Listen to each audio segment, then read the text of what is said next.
right. Appreciate everybody for jumping in. The name is Law Nation. We're going to talk about what Jerry Jones could have been talking about in his draft. It's not actually trading up, but trading back. And shout out to Blog and the Boys. They put up a wonderful article about this.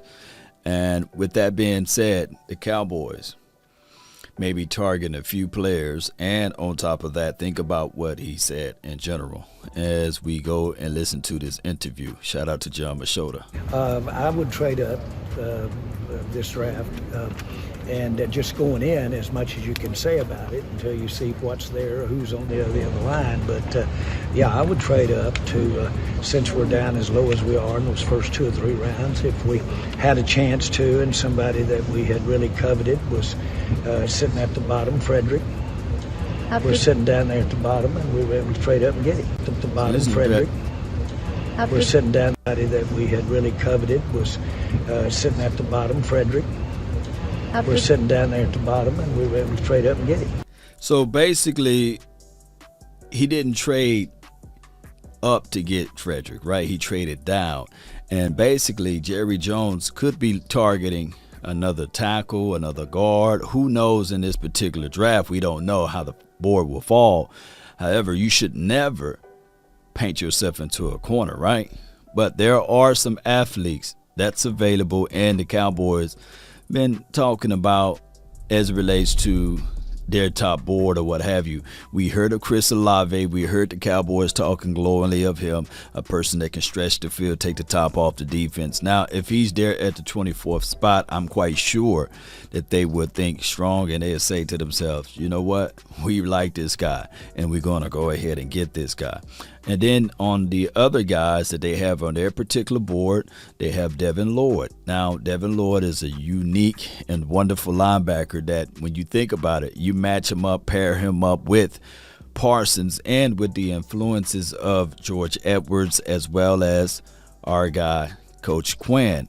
You talking about an explosive weapon. Now, Tyler Linderbaum, we all know that, of course, Tyler Biotish is a guy that's light in the pants or what have you, athletic, but he got pushed around and he didn't live up to the expectations last season of having that year that everyone thought that he would have in a full season. However, toward the latter part of the year, he got a little bit better. But going into the 3rd year, you can't pass up on a Tyler Linderbaum, who is expected to be one of the better centers in this draft, or is the absolute best center in this draft. You got to look into those things. And Nakobe Dean, rangy linebacker that can control the C, is not afraid to squeeze down inside the B gap. And he is a guy that you will look at ultimately that can cover the hook area and come down and hit. So Nakobe Dean, he's another guy that the Cowboys really like as a draft target, especially in the 1st round. It'll be hard pressed for those boys to pass up on him as well.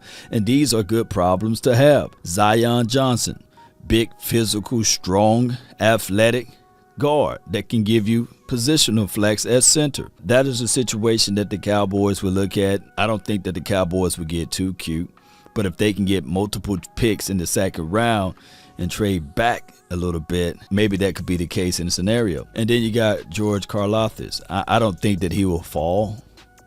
And if you really like him and you're at that 24th spot and you see him right at pick 17 or pick 18 or what have you, and you will say to yourself, I got to squeeze up and get this guy. And I'm quite sure the Cowboys can make the justification for getting a George Karlaftis. And I think that he will be unique and wonderful with Dan Quinn, especially on their front.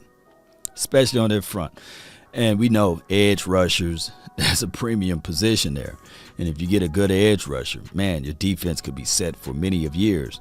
And then you have Treylon Burks, who one can argue you still looking for a wide receiver that can take some of the pressure away from CeeDee Lamb, that can fit right on in, and you don't have to rush Michael Gallup. With the skill sets that Treylon Burks possess, man, that's a situation that you can say this guy will make the team better if you put him on this particular roster. Now you're still in the 2nd round. you still have to go for a guard. I don't think if you wait until the 3rd or the 4th round, I don't think you'll find an interior guy that can help out this team on the front 5. But that's a story of a different day. Treylon Burks will help this team out as it relates to explosiveness. Remember, the Cowboys were still the number 1 team in offense. Now, they played musical chairs with the offensive line. That was their fault. Now, heading into the 2022 season, they can probably look at this thing and say, all right, we're going to roll the dice with Connor McGovern at left guard. That could be the case in the scenario. And then you have Devontae Wyatt, right? It's always who's better. Is it Jordan Davis or Devontae Wyatt? Who do you prefer? Now, the Cowboys, if they're looking at this thing and if they did their homework correctly, man, that's a good problem to have, right? To fight for Jordan Davis or to fight for Devontae Wyatt. Now, both of those guys, I believe, on the next level as it relates to the NFL, they will showcase their talent. I believe that those boys, they can bring a good thing to the table as it relates to creating pressure, pushing the pocket back, regardless of whether or not you go with Jordan Davis or Devontae Wyatt. Now, never look at these guys as an isolated pick. No, but look at where they're going. Look at what system they're going to play in, scheme.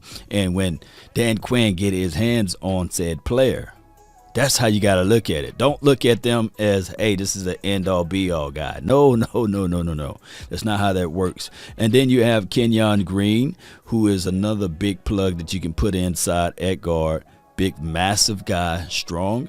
And he can get to the second level as well. Now, of course, as you guys know, I have Zion Johnson over Kenyon Green. However, it goes back to what I just said previously. Don't look at Kenyon Green as an isolated situation. Keep in mind, he will be under a different system. He will be only concentrating and focusing on football and not college stuff or what have you.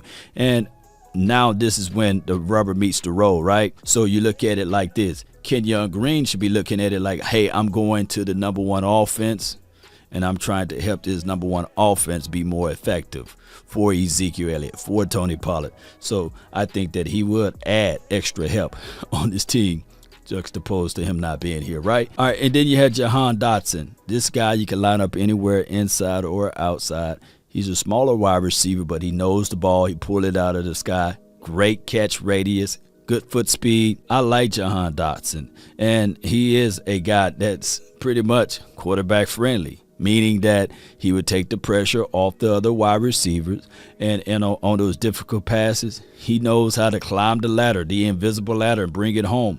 So there are many ways that this Cowboys team can get better, just like that. And what good old Jerry Jones was talking about maybe is trading back if those guys are not there ready and available, just depending on how his draft board is looking. Now, I'm quite sure we did many of mock drafts before, and some of those guys you can get a few picks later.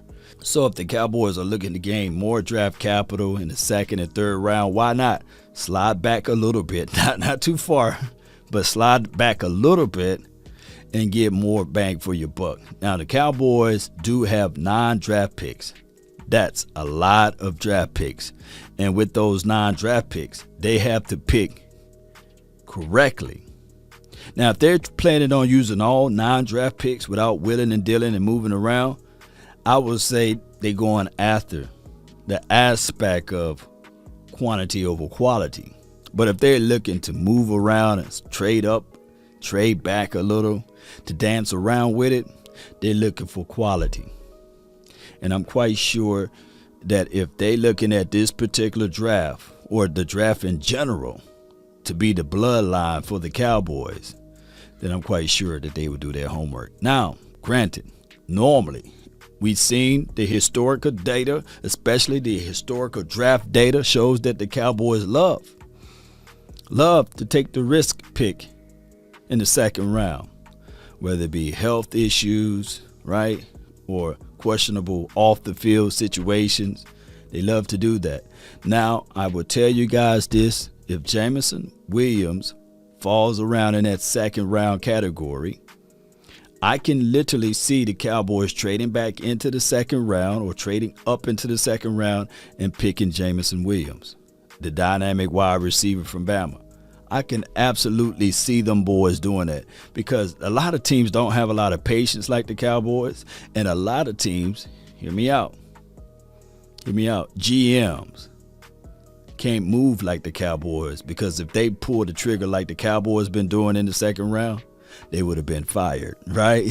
Or gone, getting rid of. But Jerry can't fire Jerry, right? Nor will he fire Stephen Jones. You guys get it? So in the second round, I'm still looking for the Cowboys to take that risk pick in the second round. And it could be on this time around, not for off the field situation. It could be for health scenarios. Post me your thoughts, Cowboy Nation. That's been my time. I really thank you all for yours. DC for life. Salute.